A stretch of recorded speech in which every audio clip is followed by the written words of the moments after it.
Only through the grace of God I'm here. I'd like to thank this committee for asking me to come share my experience, faith, and hope.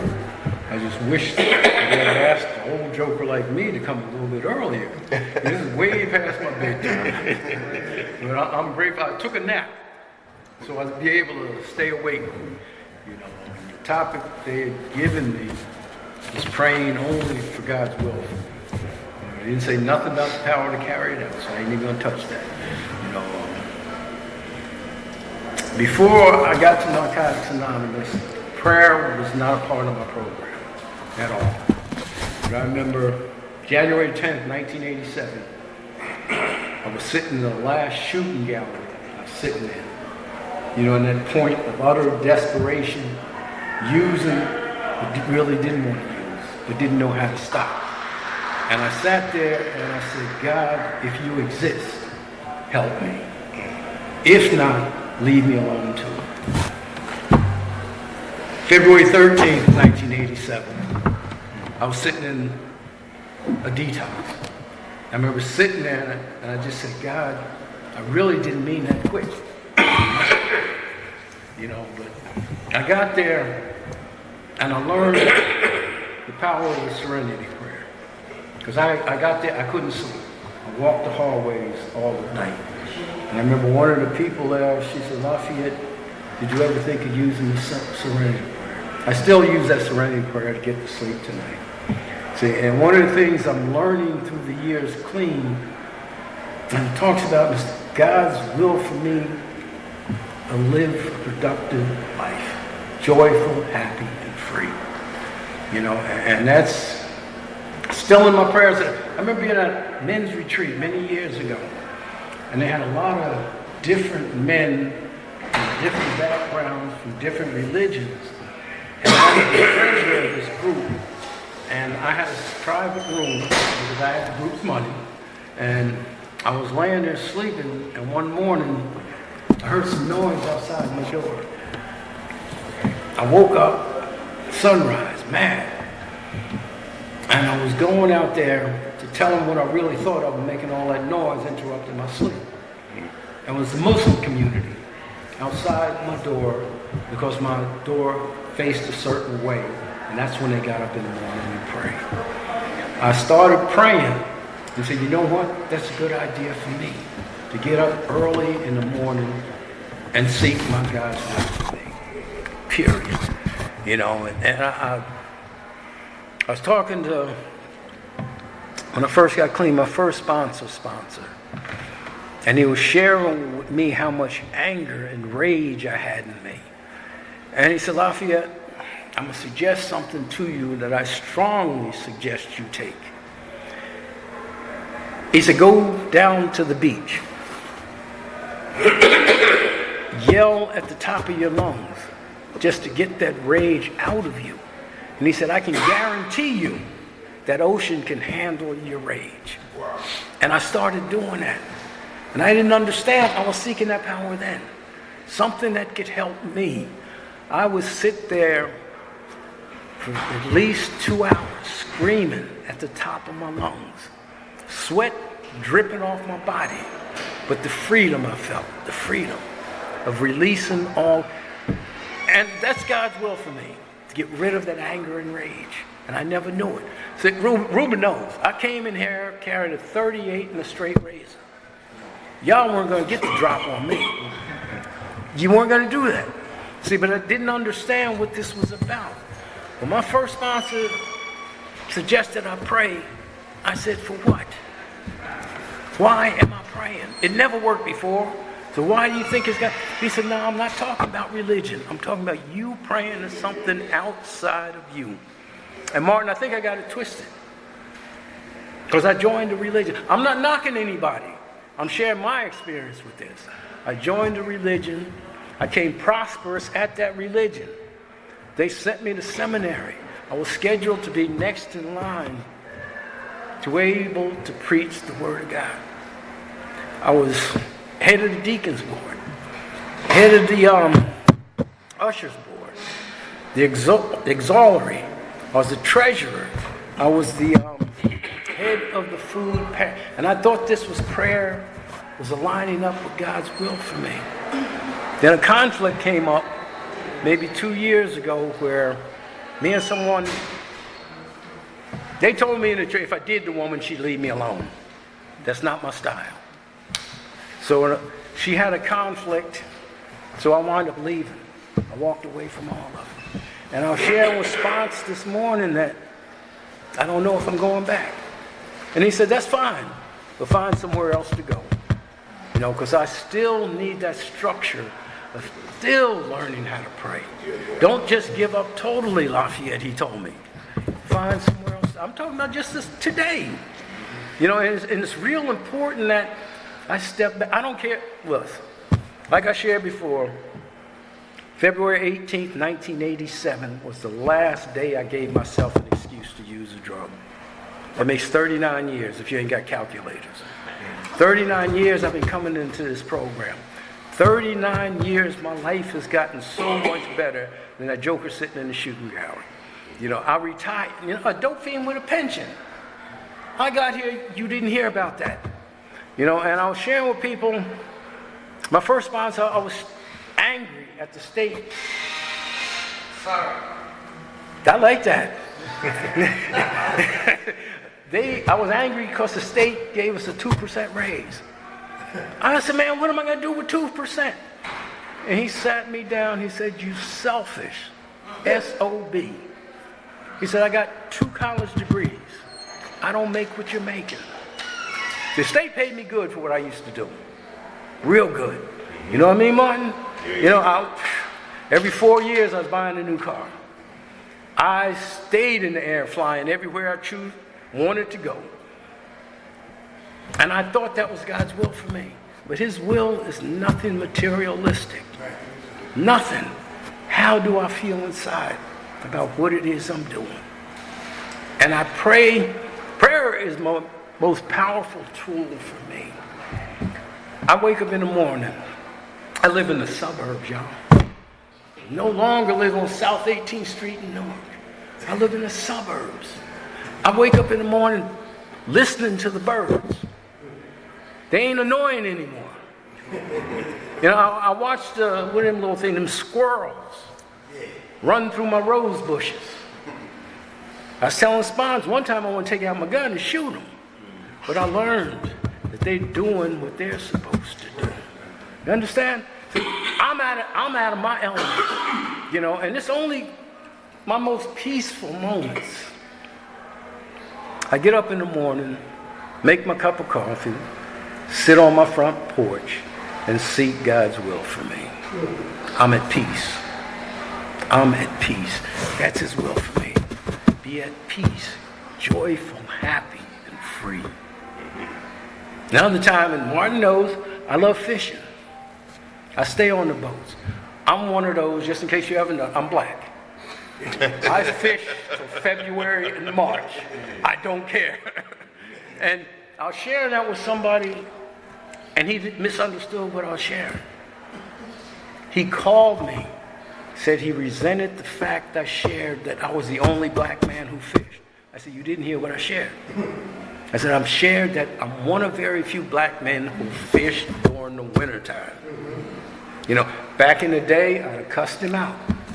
See, but through prayer and meditation, I'm not trying to run people away from me. And me and my sponsor talk about that.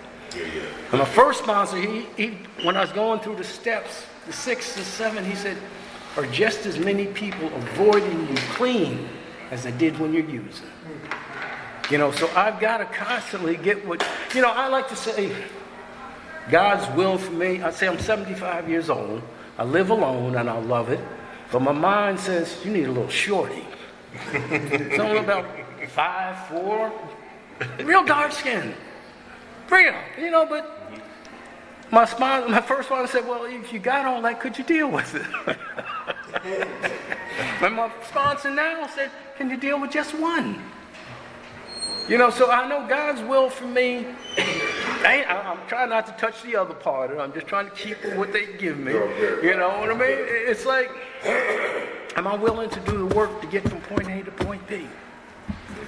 See, because I remember I got here and buying new cars every 4 years. I remember Right after I celebrated a year clean, I bought my first new car, 280Z. I was in love with that thing. I was mad because I couldn't get the 300Z. But I got the 280, and I was talking to, I said, Spons, I don't think I deserve this. So I had kind of sponsors and kind of people in my life who weren't afraid to tell me what I needed. He said, man, if you don't think you deserve it, take it back. He said, other than that, God's will for you is to make sure you make that car note every month. He said, because I'm not going to give it to you. You know, so different areas of my life, I sit back. Y'all don't understand, I'm blessed. I come from, and I share with somebody, I grew up in an era where it was deuces and trays. Had to give me a bundle of deuces and trays. And they looked at me and said, what the hell was that? I said, don't worry about it, you don't need to know. But that was my story. I had to get me a bundle, deuces and trays. They went up to $5, I got pissed off. Because I said, deuces. But today, I don't have to live. That's not God's will for me. That was my will for me. I love the destruction. I love carrying guns and straight razors. And my daughter was telling me, she said, Pop, you weren't a gangster, you were a wankster. I said, what is that? I want to be a gangster. I said, girl, go to your mom. Go to your mom. You know, and it's a thing. And I was sharing with a young lady I met down here. God's will for me is to be a part of society, not away from society. Because I tell you, isolation is my story. And Spons, no, he let's go to a convention. He knows I don't do conventions. I don't like crowds. I like smaller groups. No, let's go to a convention. He's out there, so let's go to a convention. And I go to a convention, and then they ask me to speak. I said, man, leave me alone. Leave me alone. See, when we were talking earlier about, I think God's will for me is to walk the walk. And the Spons says, no, somewhere along there, the talk is a part of God's will for me. And he says, somewhere along the line, this sooner or later come together. And that's what they used to talk about when I got here. Talk to talk and walk the walk. I'm talking about the NA program. You know, that's brings me so, and that's God's will for me to attract someone who's still struggling. See, my thing, I get with the young men coming around who still think they're gangsters. And I let them know that there's a place for them in Narcotics Anonymous. See, that's God's will for me, to attract someone else to this new way of life. You know, because when I first got here, I said, I'm going to try this stuff for this 90-day thing. So I didn't get a sponsor until after 90 days. You know, and then he said, man, that God's will for you will become more apparent as you process through the steps. He says, the first thing now, you need to accept the fact is you're not God. And your will now is very destructive. Very destructive. He said, because you're in the grips of the disease of addiction, and it ultimately wants you dead. So I had to come in here, sit down, shut my mouth, and people don't like to hear you say that anymore. But they told me then that allow us to teach you how to stay clean. You know, I said that's the first thing I have to understand about God. That's His will for me to stay clean. You know, and I came in here, I didn't like that. I went to a step meeting, 12 and 12, the workshop. They were on a 7th or 8th step, and my hand was the first hand up. And my sponsor grabbed my hand and pulled it back down. And I'm saying, but they told me. He said, no, you don't know nothing about the steps yet. He said, when you get to that point, then you put your hand up. But see, back then, that's what they did. He said, you're not going to make a fool out of yourself and me too. You know, and so I had to keep coming to understand that other people had my best interest at heart. I don't always know what's best for me. I don't. See, because carrying a 38 every meeting I went to, well, it sounded like a good idea to me. And I remember one of my partners, Because I carried 38 in a straight razor. He said, Lafayette, you're not a barber. So you don't need to carry a straight razor. And he said, you're not a cop, so why do you have a 38?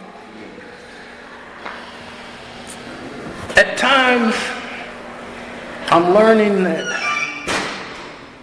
God's will for me sometimes speaks through other people.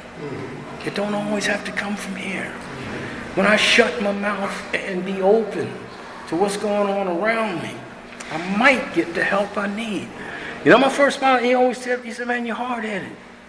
He said, but you got to understand that the core of your disease is your own total self-centeredness. He said, and don't feel like you're unique. He said, we're all in that same boat. And I was listening to Martin, and he reminded me that my first sponsor, he always told me, he said, the first time through the steps, they begin to bring you down. He said, you want to feel good. He said, the steps bring you. I said, what do you mean? I'm supposed to feel good from going. He says, no. The steps have to bring you down off that perch you don't put yourself up on. He said, they have to take you down off of there. And I sat and listened to this man. Because I told him, I'm going to be honest with you, I got here. And I said, I'm going to do the things they suggest I do. And then I'm going to show them, don't work for a joker like me. 39 years later, I'm still here. Still here because I found out God's will for me is to be able to express love to another human being. I've learned how to do that here. I always thought love was between a man and a woman or something physical. It ain't got nothing to do with that. Nothing. I have to be willing to share who it is I am with you freely. See, my thing is I always want to get paid for whatever. I used to tell people I have a profession, I'm good at that profession, and they pay me well. You know, I'll talk, but that ain't nothing with me. It's all from God. See, I'm a retired cook. I worked for DOC for 30-some years, turned 61, Martin. I said, I'm tired, and I retired 61. And I have a good pension, excellent pension. They take care of my health needs, all that. Between pension and Social Security, this joker don't want for nothing. And I told people the first of the month, every bill in my house is paid. Anything's left is my play money. You know, and God's will for me still, but we talk about this not being a materialistic, but God's will for me is to enjoy my life. Enjoy my life. You know, I love going to the gun range. How much time I got? I love going to the range, shooting my gun. See, I'm not a felon, so I can own guns legally. You know, and that's what I do. Ruben, I got a beautiful shotgun that came in the day we were leaving. I ain't had time to play with it yet, but I get home and do that. You know, I love going out fishing all the time. God's will for me is to enjoy my life. Enjoy my life. You know, as long as it's not something destructive. Me harming someone else is not me enjoying my life. You know, and to pass on this free gift that was given to me. And I tell men that, trust me, if I can do this, anybody can. There's nothing unique or special. I got here, I got tired of sitting in shooting galleries. I got tired of coming to as opposed to waking up. I got tired of forgetting whose name it was that's laying next to me in bed. I forgot all that. I don't miss it. I don't miss it. You know, and I like I said, I always thought God's will for me to have this little shorty and me and her waltz off into the sunset and happy. That might work for you, that don't work for me. You know, I have peace, and I wouldn't trade that for nothing in the world. Did you tell me how much time? That's fine. I don't want to. You good? Okay, I'm good. I want to enjoy my life. You understand? Enjoy my life. Whether someone's there or not.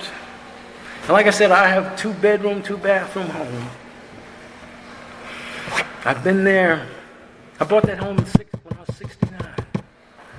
And someone asked me, who buys a home at your age? I said, a joker who's happy and free. Period. And I always thought that God's will for me was to live there by myself. God will throw you a curveball. And I'd be in the majors if I could hit a curveball, and I never could. My timing was off hitting curve.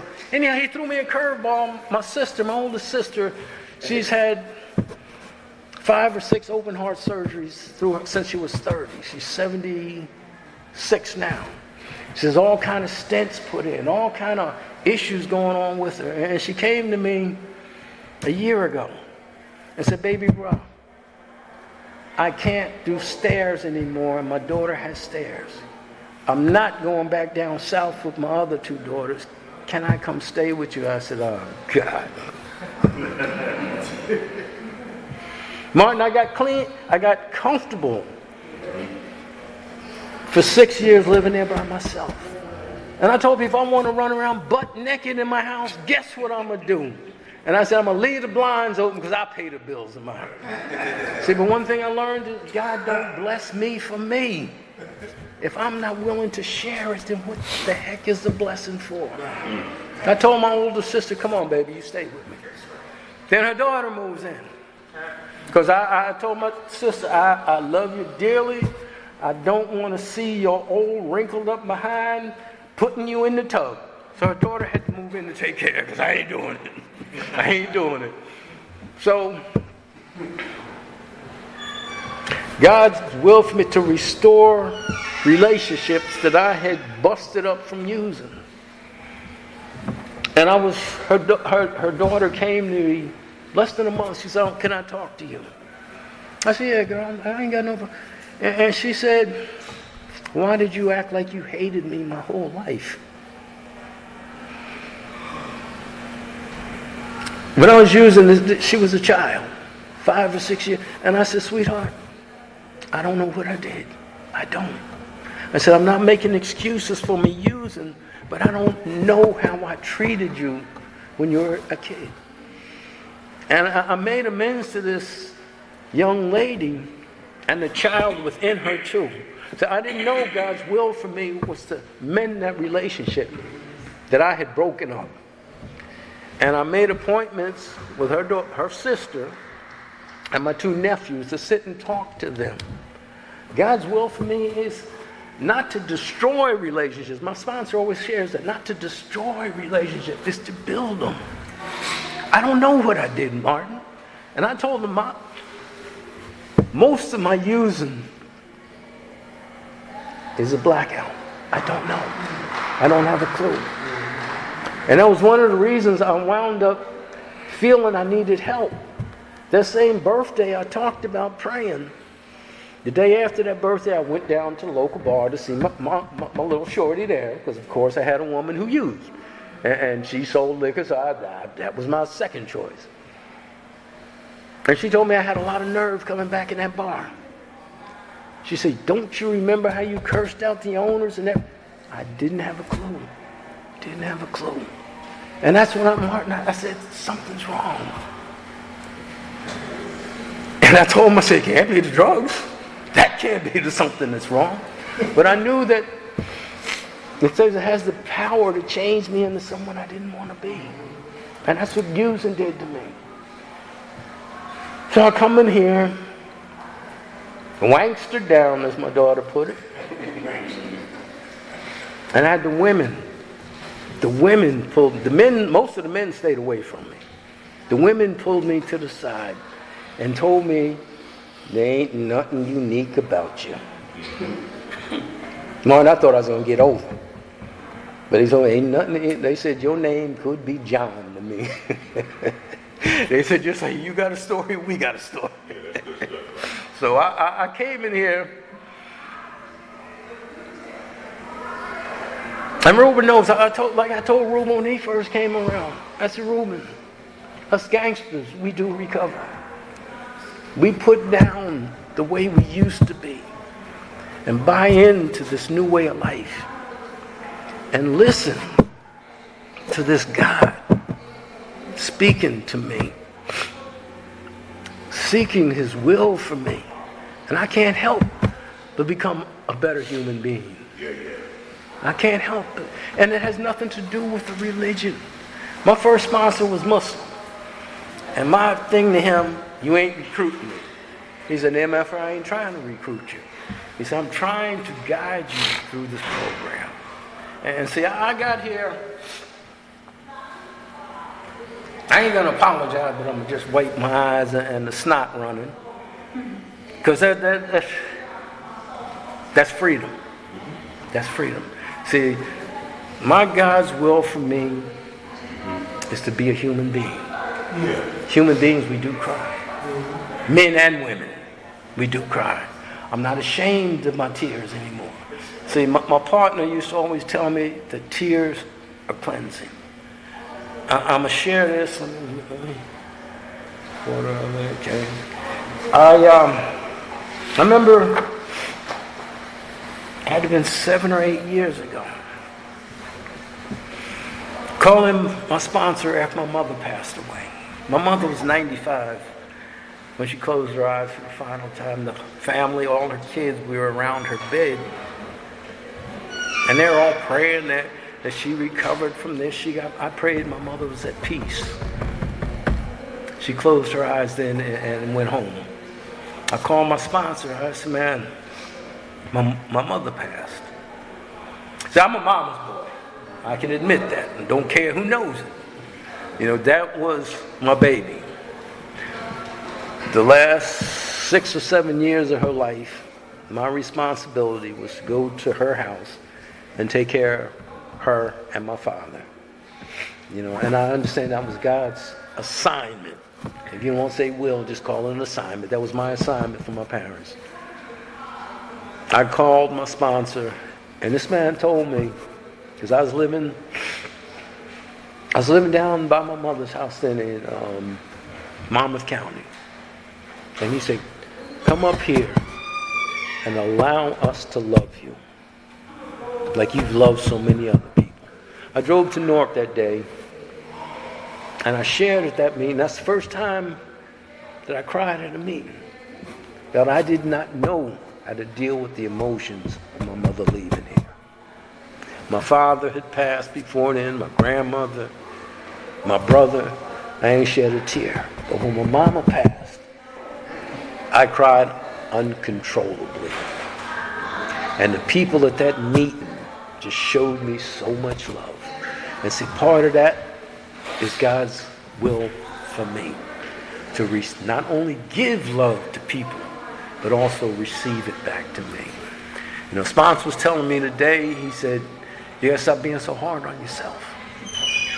You know, and that's God's will for me to accept who it is that I am. Exactly where I am. I don't have to live up to who you believe me to be. I don't. I'm going to share this and shut up. I ended a relationship with a young lady. Well, it ended, I'll put it like that. I don't know who ended what. All I know is it's over. And she had sent me a text talking about, I had said something to her in November. And mind you, this is the first of the year she brought it up to me, that I had said something. I said, sweetheart, I don't even want to know what I did. If you couldn't confront me back in November, you dealing with past history. You know, I was down here, and I was minding my own frickin' business, and I happened to meet someone. Ain't that some junk? Ain't that some Reuben? And man, this woman have been talking. And I did something I never did. I asked this woman for a phone number. God's will for me is still to be happy, no matter what it is I'm doing. And to understand that I deserve to be happy too. Not only speak those words, but to truly be happy, no matter what I'm doing. You know, and I don't know, I'm just grateful that this committee took a risk on an old joker like me to come down here to share a message of hope to somebody, that if I can do this, so can you. Thanks for listening.